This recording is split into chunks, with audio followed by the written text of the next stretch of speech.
Sooner or later, your illicit, once beloved object of affair will become tawdry. You will come to long for simple, honest pleasures like making dinner with your sons or going out to the movies without having to look over your shoulder. On the other side, your spouse's philandry will cease to torment you, and instead, the whole episode will leave you disgusted and bored and desirous to get out. You will just want to be with someone who knows what he says he's going to do, or goes where he says he's going to go to, and can be found at the time you need him because he is not hiding. I say all this by way of hope, believe it or not. Affairs are one of the adult world's few disasters that can be gotten over with a lot of time and kindness. It has to burn out of you over months and months, flaming up and then subsiding as you get used to the fact. A great deal of comfort will come from your friends, many of whom will offer advice. Hate him, leave him, move on, that you should listen to politely and then reject. After all, the consequences of your decisions will be visited upon by you, not your friends. They will be only too happy to amplify your confusion, listen to you cry, and then get into the car and drive home to their own intact families. In the end, your marriage may not need to be trashed, though mine was. The affairs metastasize in our relationship from the inside out. By the time all was said and done, there was little left to save. Our marriage had become like a leaf eaten away by caterpillars, where a petiole and the midrib remained with some ghostly connective tracery in between, not even enough to hold a drop of writing. I look at my parents and at how much simpler their lives were at the ages of 75, mostly because they haven't married the landscape with a grand scale to see.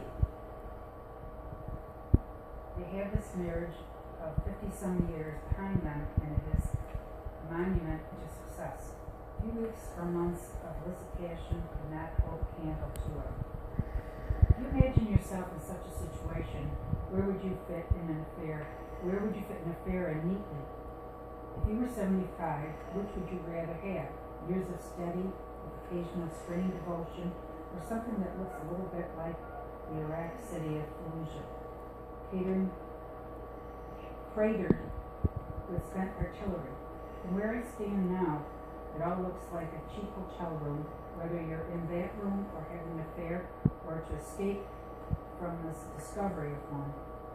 And despite the sex and the excitement or the drama and the fix of everyone's empathetic attention, there is no view from this room that is worth having.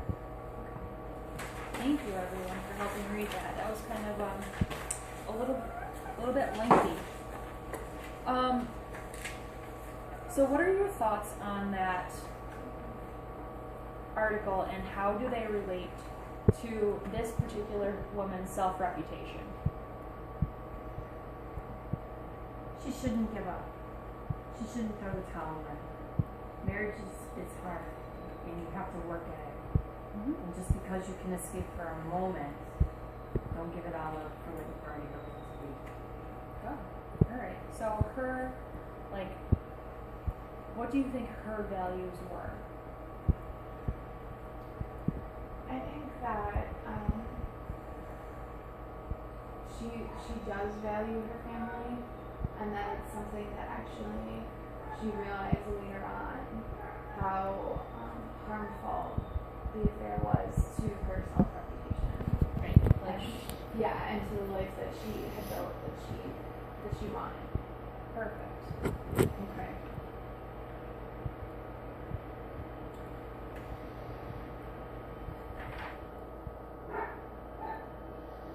What opportunities did she have to uphold her self-reputation? Well, she chose not to have the affair. Yeah,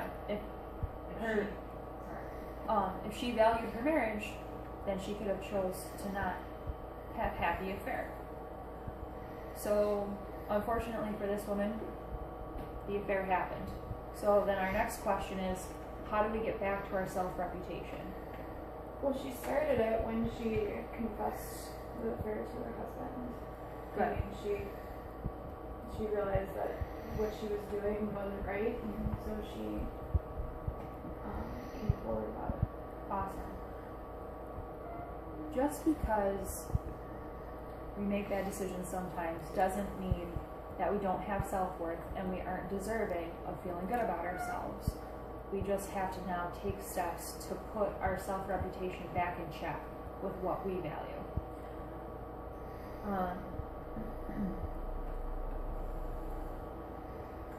You don't have to answer, just think about how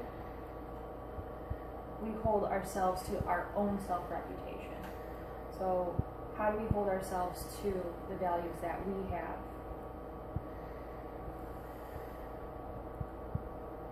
How do you think your self-reputation relates to your self-esteem? I think if I don't keep to my goals or my visions, I feel like my self-esteem is going down. Like I didn't live true to myself, and how are people looking at me since I can't uphold what I set standards for? Good. Yeah, that could be a serious challenge to your self-esteem. Okay. Alright, so our next activity is to develop an action plan for our self-reputation. You'll find that you have a worksheet that says self-reputation action plan. And you don't have to fill in, there's like lots of space for lots of different things. Your first one is, what are my values? Okay, so just think about what your values are and take a few minutes to write those down. We're not sharing this. This is all just you guys.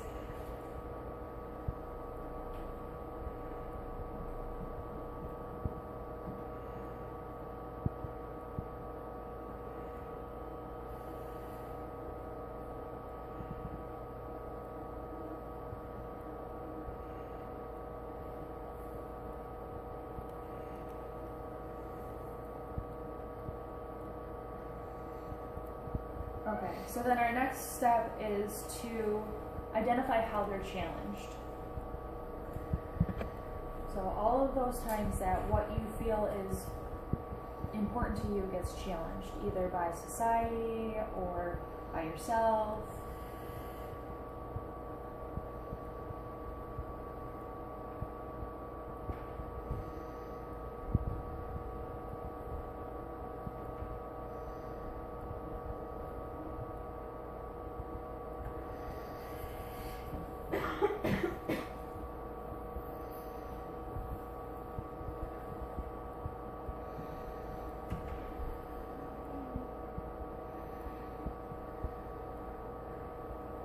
Okay, and then the last part is, how do we uphold our values when they're challenged? So what's a positive thing that you could do when your values are challenged so that you can maintain a positive self-reputation?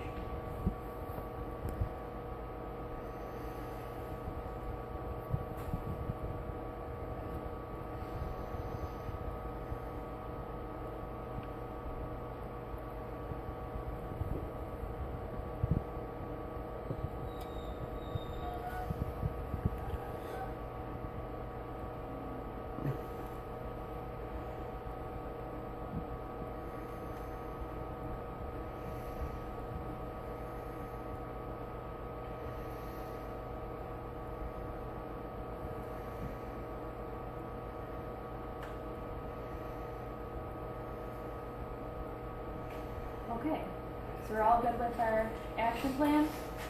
Alright. Okay, so now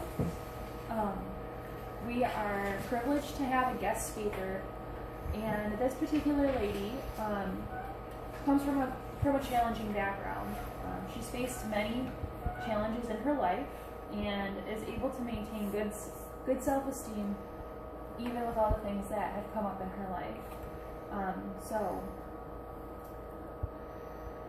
if we could hear your story. Okay.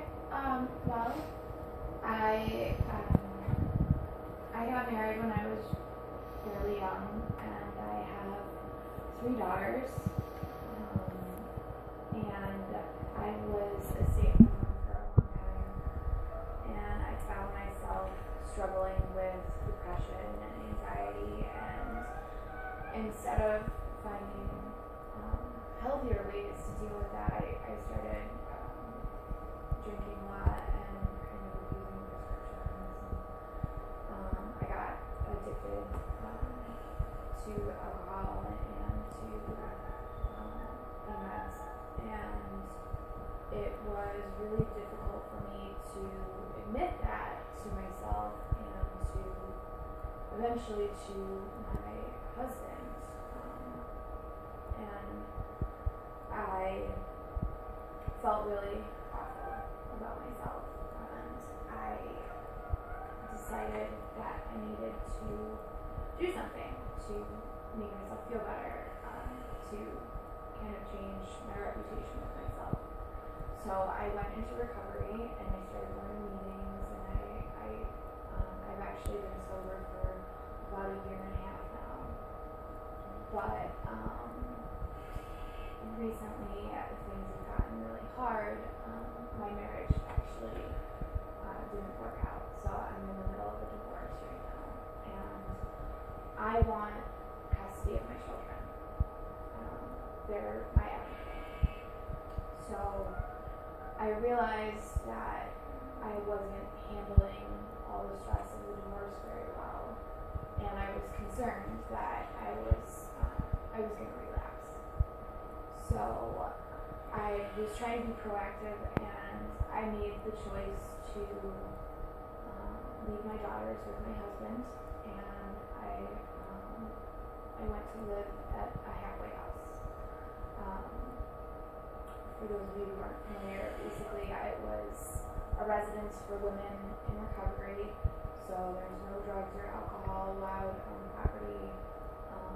I stayed there, I guess it was probably about 3 months, and the first month you like don't have contact with anybody really besides like Alcoholics Anonymous meetings and the staff at the house. Like you go to your appointments and you come back, but like I had to give up my cell phone. I wasn't allowed to see my daughters. It was 30 days of just straight concentrating on maintaining sobriety, which was really, really hard.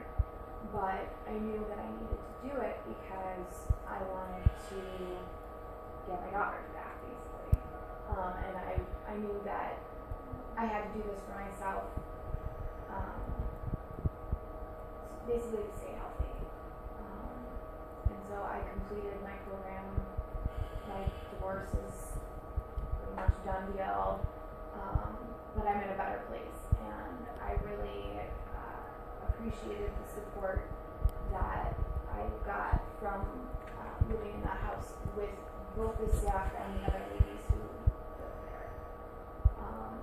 So I am back home, I have my girls, and I'm just in a better place. And so self-esteem is really important to me, because I think about, the different ways this could have gone, knowing that in the past I didn't always make the best decisions. So, I guess it's just an idea of thinking about, even when things are really bad, or they seem really bad, you can make choices that are still good for you. Thank you so much for sharing. I'm going to open up the floor for questions. When you made that decision to go to the halfway house, were you afraid that your soon-to-be ex-husband would not support your decision? I was concerned that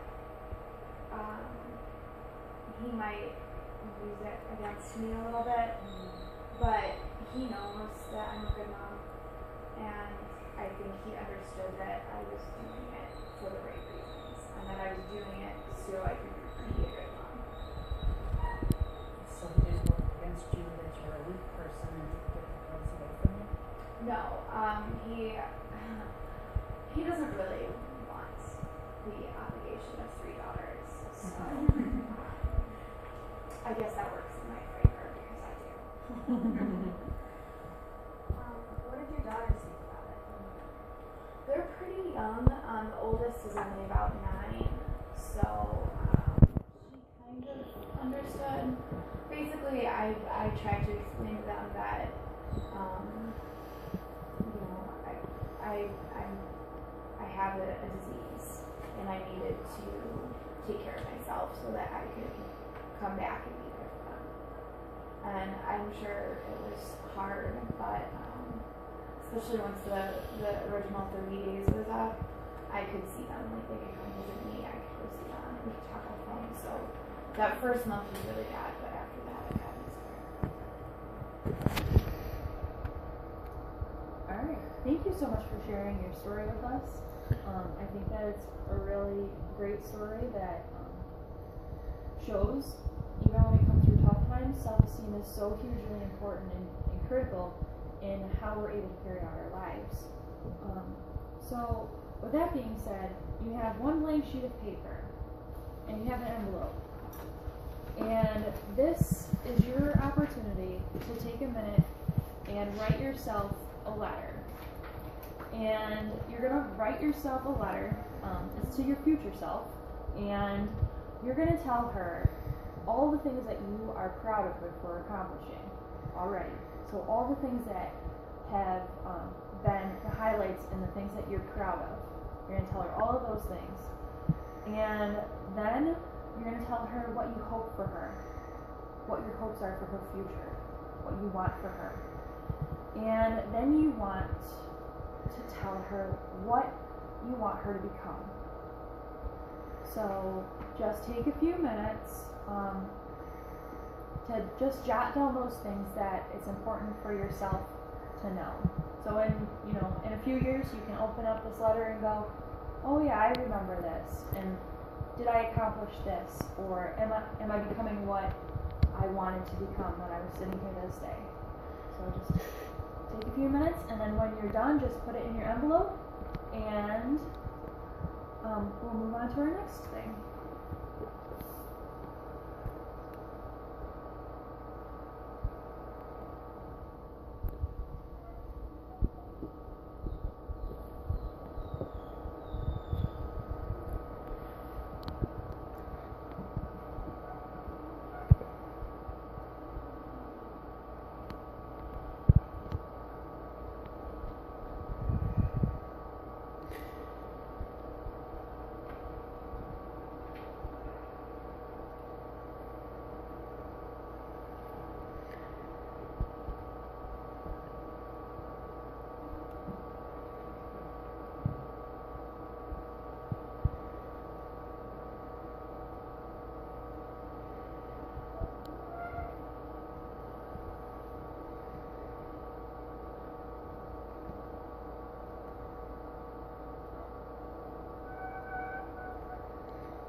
everyone. So, in a couple years or so, you have a little present for yourselves. Alright? Alright, we've covered a lot of ground today. What do you think was the most valuable thing to you? I think it helped me to write down, my self-reputation action plan. To really think about, what are the values that I hold,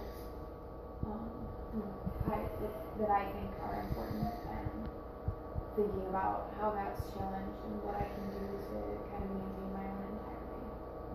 Thank you. Mine, I think, is hearing personal growth.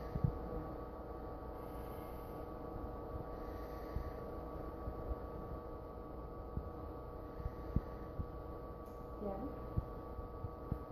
I thought it was good to have like the negative comments and change them to positive comments. Yeah, we can sometimes be our worst enemy, right? And so being able to take the bad and replace it with the good is going to help us get stronger and feel better about ourselves. Her story kind of like helped me like not rush everything, like not rush marriage and stuff. Yeah. Everything gets done in your time. So if it's the right time and you feel good about it, and if not, you don't have to. That's one of the things that relates back to our self-confidence. We have the power to make our own choices. Okay. Great. Anyone else want to share? I really like the article. Yeah? I never thought of having an affair, but knowing, maybe being able to read the consequences, if I ever did have that come across, I'd be like, okay, what am I getting myself into before I actually did something? Thank you. All right. The article also brought up a point about discussing with your friends. It isn't always best to take their advice because they aren't living in your shoes. Right. Yeah, that was kind of a rude awakening, wasn't it? Like you really have to make the decision for yourself, Yeah. what your choices are, because you're the one that has to wake up with them in the morning. All right. Excellent. Okay.